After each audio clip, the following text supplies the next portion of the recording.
질의를 받기 전에 이제 후보가 확정이 되면 지금 말씀드린 3대 기조에 부응해서 일자리, 또 주거, 교통, 양육과 교육, 그다음에 체육과 문화, 농업, 지역 내 균형 발전 등 해서 일주일에 한 번씩 혁신 방안을 발표하도록 하겠습니다. 그럼 지금부터 질의응답을 받도록 하겠습니다. 잠깐 물 좀 마셔도 되겠죠? 예, 오늘 네, 이세영 경제 권호주입니다. 세 가지 질문 연속해서 드리겠습니다. 전 명절 때 이해찬 전 대표가 소금체 명절 인사 때 시의원들 앞에서 송택 의장처럼 의정활동해라 그렇게 말씀하셔가지고 송택 전 의장이 지금 국회의원 출마를 한다고 이렇게 말씀을 하셨습니다. 그 생각은 어떻게 생각하시는지 하고 지금 이해찬 전 대표하고 관계는 어떠신지 짤막하게 답변 하나 하고요. 그다음에 이강진 의원이 갑구에서 을구로 가면서 밀실에서 우리 강주현 의원님 또 기타 이해찬 전 대표님하고 같이 상의해서 한 거 아니냐 이런 말들이 많이 들었습니다. 그래서 거기에 대한 전략 공천에 대해서 생각이 어떠신지 그렇게 밀실 정치를 혹시 하셨나 묻고 싶고요. 또 세 번째는 생계조합 조처 장례식장을 하면서 진출 입력 관계에 대해서 우리 의원실에서 깊이 개입해서 어떤 특혜를 주었다고 이렇게 얘기를 하고 있습니다. 그리고 그 조건으로 해서 후원금을 쪼개기를 받았다 이런 의견들이 좀 나오고 있는데 거기에 대해서 명쾌하게 답변 부탁드립니다. 첫 번째 이해찬 시의원님 팩트를 말씀드릴게요. 2022년도 지방선거 끝나자마자 제가 국회의원 신분이었으니까 당선된 시의원들, 의지역구 시의원들 모시고 이해찬 대표님한테 추석 명절 인사를 갖췄습니다. 그 자리에서 시의원님들한테 이해찬 대표께서 시민들께 진실한 마음으로 대하라. 민원을 해결해 준다고 표가 따라오는 건 아니다. 그럼에도 불구하고 성실하게 진실하게 시민들의 수건사업이나 민원을 잘 해결해라. 이런 말씀을 하시다가 본인 말씀도 하셨어요. 연동면에 이해찬 대표께서 수건사업을 80억 들여서 해준 사업이 있거든요. 그런데도 연동면에서 표가 안 나오더라. 그러면서 서금태 의장님 예를 또 드셨습니다. 강원연탄 등등 해결했는데 그렇더라. 이 말씀이 답니다. 그게 와전이 된 것 같습니다. 잘 하셨죠? 그러니까 진실되게 표하고 상관없이 열심히 해라 이런 뜻이었습니다. 제가 그 자리에 있었습니다. 두 번째 이강진 밀실 공천, 제가 초선인데 밀실에서 이 공천을 얘기할 정도의 위치에 있지 않습니다. 이해찬 대표님 성격 아시잖아요. 네. 절대 그런 일 없기에. 생계조합 관련해서는 특혜라는 말을 자꾸 쓰시는데 민원과 특혜는 좀 구분했으면 좋겠습니다. 그렇게 생각하면 민원 해결한 건 전부 특혜죠. 그 다음에 후원? 혹시 그 의혹을 제출한 언론사가 수사 의뢰를 하시면 됩니다. 네, 이상입니다. 의원님, 공천 관련해서 중앙당 혹시 일정 아시는 데까지 좀 설명 좀 부탁할게요. 언론에 나왔는데요. 이제 그동안에 이제 현역 의원 평가, 그다음에 검증위원회 검증, 그다음에 적합도 여론조사, 그다음에 현장 실사. 어제 제가 이제 면접을 받습니다. 이 평가 5단계를 다 마쳤습니다. 그래서 2월 6일 내일 오전 10시에 이거 언론에 나온 건데요. 1차 경선지역, 단수지역 발표를 합니다. 1차 심사를 토대로 해서 2월 6일 10시에 1차 경선할 지역, 단수지역 발표를 합니다. 그래서 1차, 2차, 3차를 하는데요. 만약에 세종 을 같은 경우는 경선 지역으로 발표될 경우에는 2월 19일부터 21일까지 경선을 치르게 되어 있습니다. 그리고 단계는 단수 지역 발표, 경선 지역 발표, 제일 마지막에 전략 공천 발표를 합니다.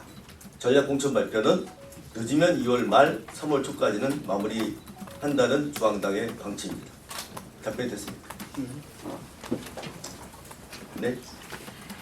네, 세종파랑의 박은주입니다. 선거철만 되면 등장했던 게 세종 KTX역 얘기죠. 얼마 전에 보도도 있었는데 최근 정부에서 충청권 광역급행철도 CTX 그 얘기를 하면서 이것이 들어오면 KTX 세종역은 뭐 이제 무산되는 거 없었던 얘기로 돌릴 수도 있는 거 아니냐. 크게는 이런 얘기도 나오면서 조치원역을 살리기 위한 방안이 아니냐라는 얘기가 나오고 있어요. 그쪽을 지역구로 하고 계시고 또 국토부에 계신 그쪽 위원으로 계시니까 잘 아실 것 같아서 이것이 그쪽 그 지역구를 살리기 위한 방안으로 의원님도 생각하시고 있는 구상안인지 그거 좀 질문을 드려도 될까요? 일단 제가 아까 말씀드렸지만 광역철도망은 제가 국토교통위 할 때 국가 4차 광역철도망의 계획에 반영을 시킨 겁니다. 이게 공공재죠. 그러니까 재정을 투입해서 만들겠다는 의미였었어요. 근데 이번 정부에서 GTX, 수도권의 GTX 발표하시면서 우리 충청권 광역철도망을 민자 유치로 해서 대전 정부청사에서 그다음에 우리 세종정부청사 조치원역 그다음에 청주는 도심을 관통하게 되어 있습니다. 그리고 청주공항까지 가는 것이 처음에는 2조 정도 됐다가 청주가 도심 철도하는 바람에 약 1.5조 늘었습니다. 그래서 4조 정도 예상을 하고 있는데요. 어찌됐든 조치원은 굉장히 좋아집니다. 왜냐하면 광역철도망이 지나가게 되어 있고요. 세종 청주 고속도로, 세종 안성 고속도로가 2025년이면 준공이 됩니다. 그러면 북세동 IC가 생깁니다. 전동적으로. 그러면 조치원은 교통 사통팔달이라고 하나요? 굉장히 지리적 입지가 굉장히 좋아집니다. 그리고 오송산단이 있고요, 북가산단이 있고요, 공공택지가 있고요. 제가 볼 때는 향후 조치원 읍은 또 전동, 전이, 수정, 연서, 연기, 연동 이 북부 지역은 상당한 발전 가능성이 높다. 교통망이 확충이 돼서. 자, CTX 말씀드릴게요. 민자 유치? 나중에 우리 국민들, 시민들한테 편의성이 제보될까요? 일본에 그런 사례가 있습니다. 민자 유치. 요금이 상당히 비쌉니다. 또 하나, 물론 이거 분석은 해봐야 되는 건데 CTX 재정 투입을 민자가 50%, 그다음에 국가재정 50%, 운영권은 전부 100% 민간 이렇게 돼버렸어요. 그러면 제가 그 언론 기사를 보고는 이해가 안 가는 게 그럼 국가재정으로 2조를 주겠다는 얘기예요? 말이 안 되는 거잖아요. 그리고 이걸 발표하기 전에 ENC와 사전 조율을 했더라고요. 뭐죠? 이게 특혜예요. 이거 민원하고 다른 거잖아요. 모르겠어요. 공공재는 저는 국가 재정으로 해야 된다고 봅니다. 민자 유치를 할 게 있고 공공이 할 게 있고. 부자감세 지금 예를 들어서 법인세 뭐 등등 깎아주잖아요. 몇십조 돼요. 그러면은 이 광역철도망 있잖아요. 4종 되는 거거든요. 부자감세 처리하면 충분히 할 수 있습니다. 지금의 우리 윤석열 정부의 그 정책 기조가 부자감세 이념에 너무 몰입돼 있다. CTX를 민간으로 한다? 물론 이것도 아마 검토하는 과정이나 뭐 등도 있을 겁니다. 쉽지만 않을 겁니다. 근데 난 제일 의문스러운 게 왜 국가재정을 2조를 투입하느냐, 그리고 운영권은 왜 100% 다 주느냐. 이거 저도 한번 조사를 해봐야 되겠습니다. 이사님. 대통령 집무실도 누가 여쭤보면 좋을 텐데. 대통령 집무실 하나 말씀드릴게요. 이번에 용역을, 그러니까 용역비를 2억을 따라줬는데 1.4조를 투입해서 용역을 하다가 작년에 윤석열 정부 들어와서 하다가 원래 작년 6월에 끝났어야 되는데 중단이 됐어요. 그러니까 무슨 유관기관과 협력을 해야 된다는 거예요. 유관기관이 뭐죠? 용역을 하면 용역하면 되는 거예요. 유관기관이 뭐죠? 옛날에 청와대에서 대통령을 용산 옮길 때 유관기관이 누구죠? 그 머리 긴 양반. 그래서 4,500억짜리가 3,000억으로 줄었습니다. 이런 걸 문제 삼아야죠. 나중에 10년 뒤에 20년 뒤에 헌법이 바뀌어서 정말 청와대가 정권이 계속 갈 거라고는 나 생각 안 해요. 그러면은 제대로 전화해야죠. 그렇지 않으면은 나중에 중축하고 막 이래야 돼요. 그러니까 조용성이 극히 훼손되거나 증개축이 불가해요. 청와대는 한 번 질 때 잘 전화해야 돼요. 원상복구될 수 있도록 제가 국회에 다시 재입성하면 정말 최선을 다하겠습니다. 그냥 말 그대로 3천억 들여서 땅 사고 조그맣게 그냥 컨테이너 박스로 만들어 놓는다? 난 이건 절대 반대입니다. 네.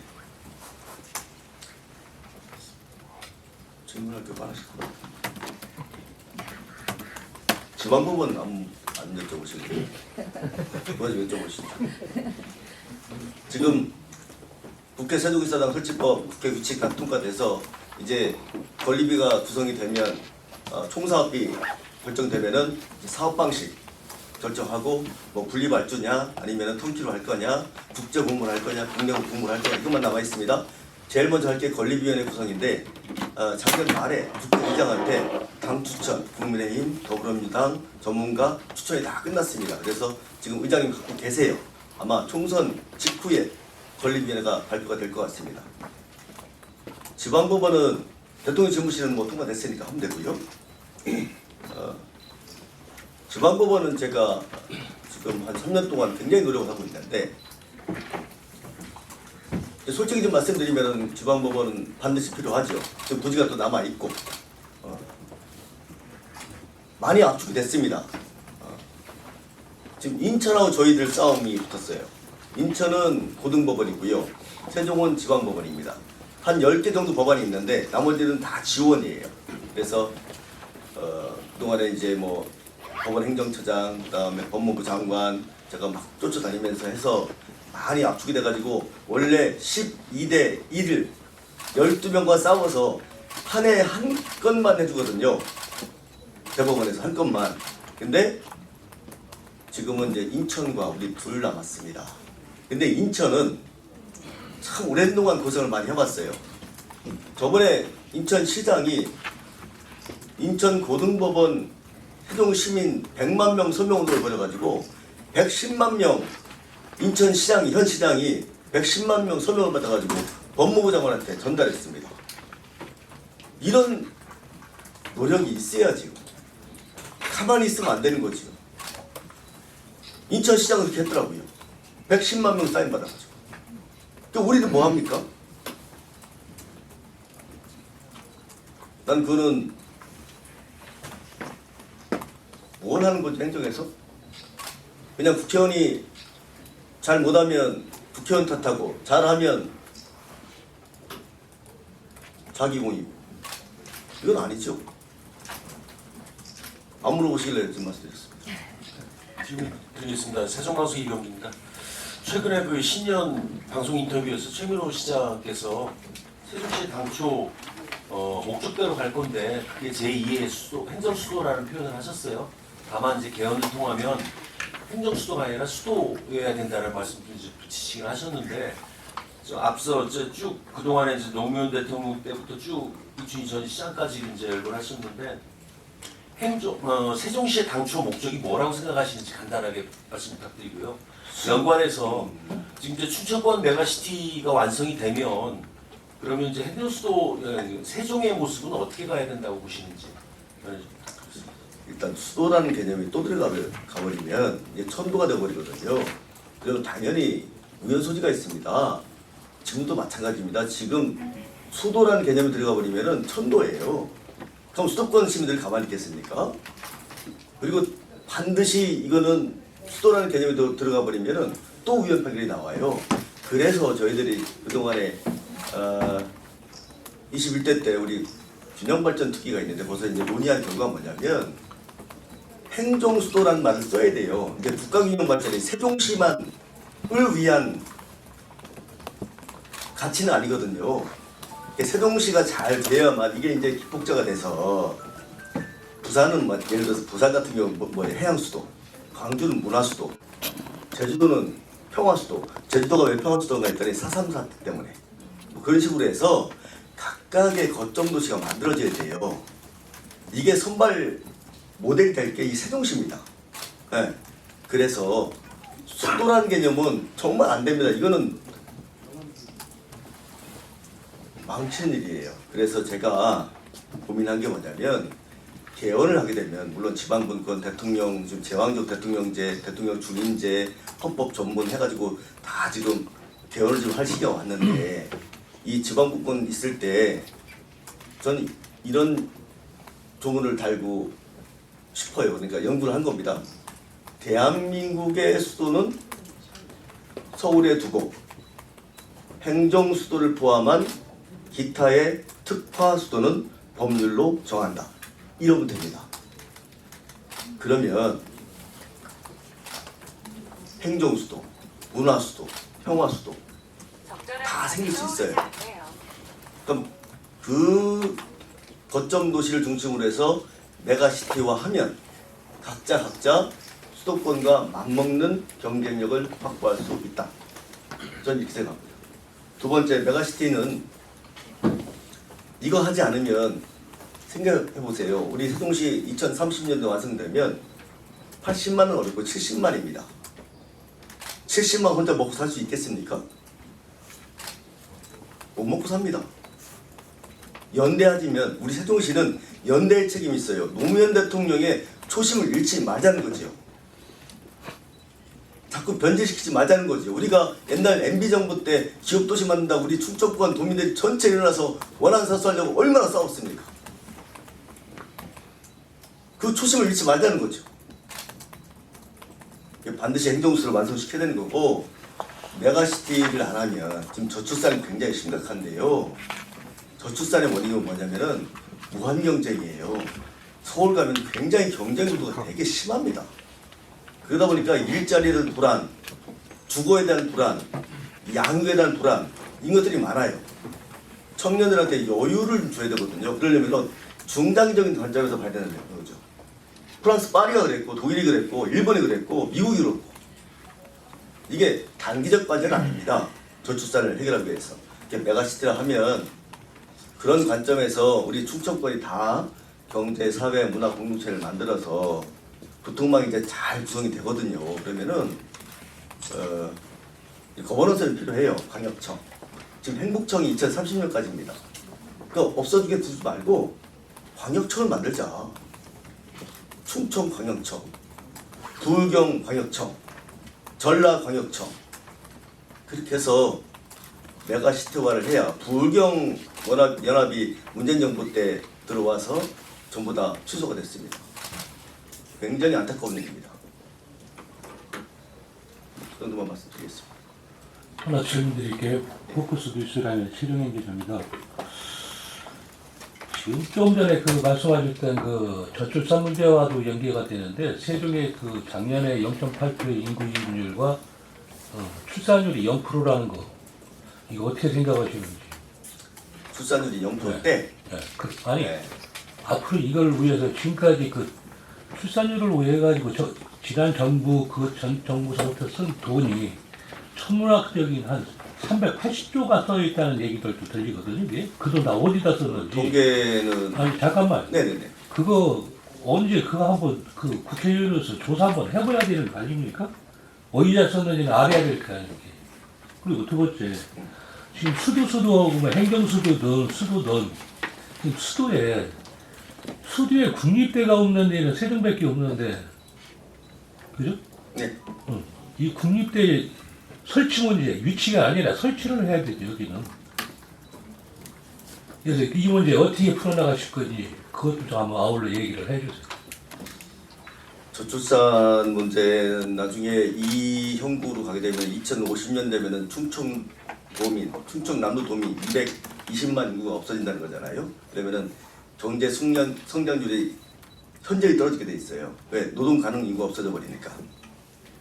근데 그동안에 뭐 어느 분은 유튜브에 보면은 뭐 15년 동안 380조를 썼다. 어느 분은 뭐 12년 동안 뭐 300조를 썼다. 이거는 금방 통계가 나옵니다. 근데 문제는 뭐냐면 어마어마하게 쓴 거죠. 380조면. 이게 이제 각 부처마다 산재되어 있습니다. 고용노동부, 교육부, 뭐 여가부 뭐 쭉 있어요.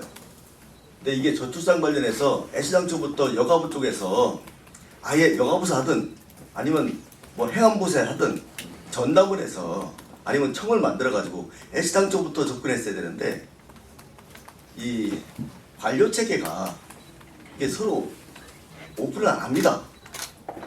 자기 업무를 뺏길까봐. 근데 제가 볼 때는 이제 저출산 대책 관련해서는 제가 볼 때는 한 개의 부를 만들든가 균형 발전 부를 만들든가 한 개의 청을 만들든가 해서 이게 일원화 시켜야지 산재돼 있으면 안 될 것 같아요. 그렇다 보니까 현금성 대책밖에 안 나와요. 아이 태어나면 얼마 줄게, 아동수당 얼마 줄게, 물론 해야 돼요.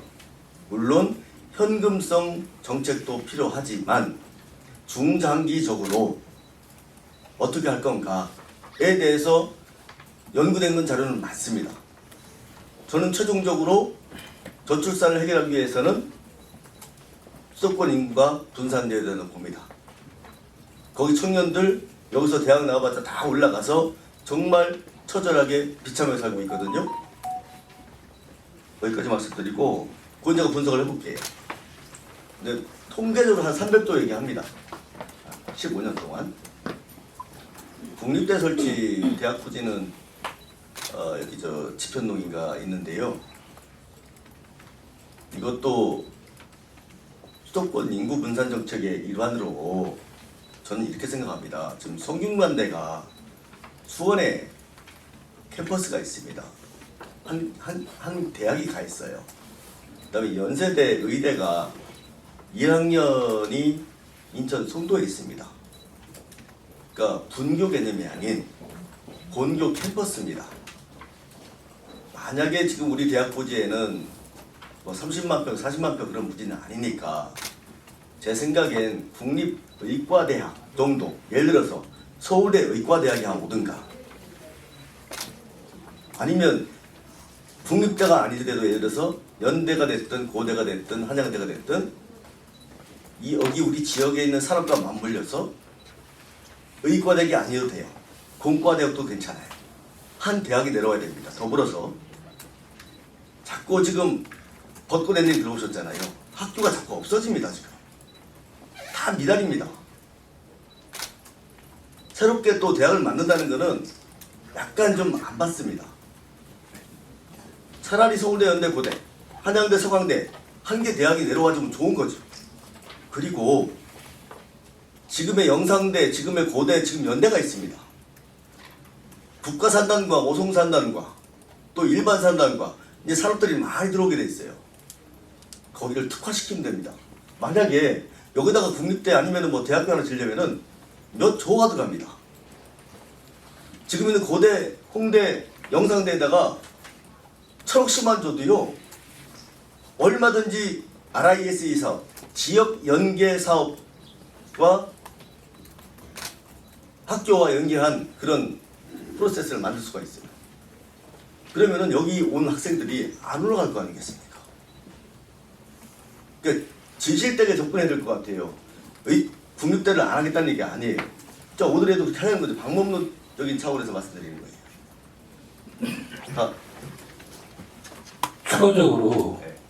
지난번에 우리 연구단지라든지 이런 데를 돌아다니면서 우리가 이제 그 지역 학생을 갖다가 30%를 먼저 우선 배정을 해서 뽑고 나머지 70%를 또 다시 전체적으로 돌려가지고 뽑는 이런 제도가 이제 그 혁신도시라든지 우리 세종도 이제 포함이 돼 있었는데 가서 물어봤어요.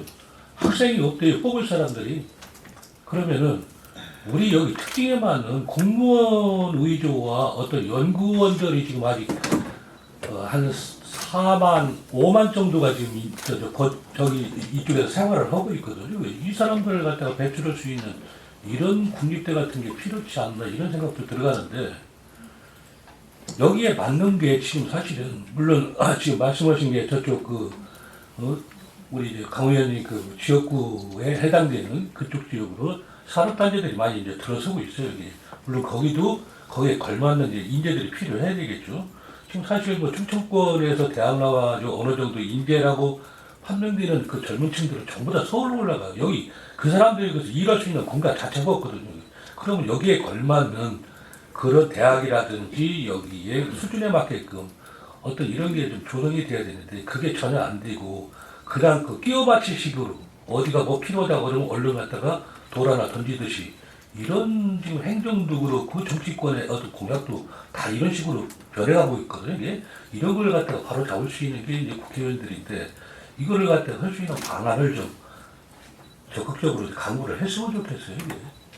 지역 인재 우선 채용 제도는 이번에도 개정이 돼가지고 이제 35%인데요. 그래서 내가 KDI한테 물어봤어요. 한 해에 몇 명 뽑냐? 그랬더니 10명 뽑는데요. 10명. 네, 공공기관 채용 비율이 상당히 현저히 낮고 또 지금 인재 우선 채용이 우리 세종에 국한되지 않습니다. 대전, 충남 포함이거든요. 지금 같이 하고 있거든요. 그러면 충남대에서 와야 되는데 지금 말씀하신 대로 다 여기 안 옵니다. 다 서울로 갑니다. 근데 서울로 가서 다 대기업들하는 게 아니에요. 네. 양질의 일자리가 와야 되는 건데 그래서 이건 가능합니다. 못할 거 없습니다. 지금 평택까지 다 돼 있거든요. 팔교베리가 있고 평택라인까지가 있고 평택까지는 지금 삼성이나 뭐는 좀 다 있거든요. 또 아산에도 있어요. 또 가까이 청주에도 있어요. 오창에. LG 에너지 솔루션 그다음에 하이닉스 다 있습니다. 세종도 가능하다는 거죠. 그래서 지금 세종도 이제 메가시티 개념 차원에서 말씀드리는 건데 국가산단, 국부적인 일반산단, 그 다음에 5송 2산단, 3산단이 있습니다. 옆에 도종환 의원님하고 굉장히 제가 수기를 많이 하는데 정말 절호의 기회예요. 수도권에 있는 정말 좋은 인재들이 세종이나 충북이나 대전, 충남에 올 수 있는 절호의 기회예요. 국가산단 조성하는 게 몇 년 안 남았습니다. 금방 끝납니다. 이제 내년 초부터 이제 부산에 들어가니까 한 2, 3년 동안 열심히 해서 양질의 일자리 가져오면 되는 거죠. 네. 그리고 여기서 이제 KTX도 있지요. 고속도로 뚫리지요. 뭐 설상가상 여기서 안 살더라도 제가 볼 때는 충분한 요인을 갖춰 놓으면 가능하다고 봅니다. 네, 대전일보 가구석 기자입니다. 4년 동안 의정 활동하셨는데 공약 이행률이 어느 정도 되시는지 말씀 부탁드리고요. 그 진행 추진하신 일들 중에서 가장 뭐 뿌듯했던 그런 일 하나하고 아쉬웠던 일 각각 한 가지씩만 말씀 부탁드리겠습니다. 공약 이행률은 세종시는 일단 이걸 전자에 말씀드릴 것 같아요. 이제 신도시다 보니까 단기 과제가 있고 중기 과제가 있고 장기 과제가 있습니다. 하다 보면은 이게 4년 내에 안 되는 게 있고 한 10년 걸리는 것도 있고 그렇습니다. 근데 근자에 뭐 이제 매니페스토에다가 이제 제출을 하면 매니페스토에서는 좀 해석을 좀 달리해요. 제가 이제 79개 공약 중에 좀 완료된 게 41건이고요. 38건은 중장기 과제로 남아 있습니다. 이제 국가산단 뭐 유치 뭐 이런 것들이 되겠죠. 이제 남아 있고 뿌듯했던 거는 지금 제가 굵직한 일의 경중과 이제 선후가 있는 법인데 제가 4년 동안 국회 세종의사당 대통령 집무실 그다음에 국가산단 유치 공공택지 그다음에 연결도로 그다음에 고속도로 예산 다운이라고 막 쭉 했는데 지방법원만 남겨놓고 굵직한 거는 다 통과를 시켰습니다. 그래서 21대 아직 남았거든요. 5월 30일까지 지방법원만 통과시키면 되겠구나 하는 그런 뿌듯함이 좀 있습니다. 이걸 위해서 총력을 다할 거고요. 아쉽다는 거는 4년 초선 해보니까 제가 욕심이 좀 많았던 것 같아요. 전반기에 국토위, 후반기에 기재위 있었는데 기재위는 공부를 엄청 많이 해야 됩니다. 모든 분야를 다 다루거든요. 그러다 보니까 공부도 많이 했던 경험이 있는데 아쉽다는 것은 너무 다양한 정보를 받다 보니 어떤 때는 제가 이제 딱 줄기를 못 잡아요. 요즘엔 아 이게 중요하구나. 일의 우선순위가 정해졌습니다. 뭐 4년 동안은 뭐 여당도 해보고 있고 좀 줄이면서 좀 중요한 거부터 할 수 있게 다음에 기회가 주면 그렇게 그런 아쉬움이 좀 있습니다.